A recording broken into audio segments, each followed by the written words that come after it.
नमस्कार, मी साधना मुळे. मुंबई वचननामामध्ये आपले सहर्ष स्वागत. चला पाहूया आजच्या ठळक बातम्या. पालघर जिल्ह्यातील वडोली गावात बुधवारी सायंकाळी एका टायर प्लांटमध्ये बॉयलरचा स्फोट होऊन भीषण आग लागली. या दुर्घटनेत 5 जण गंभीर जखमी झाले असून त्यात 2 लहान मुलांचाही समावेश आहे.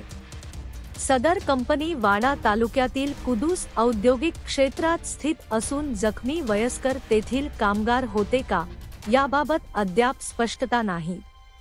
पालघर आपत्ती व्यवस्थापन विभागाचे प्रमुख विवेकानंद कदम यांनी सांगितले की सायंकाळी 6 नंतर कारखान्यात 2 बॉयलरमध्ये तेल प्रक्रिया सुरू असताना अचानक दाब वाढला.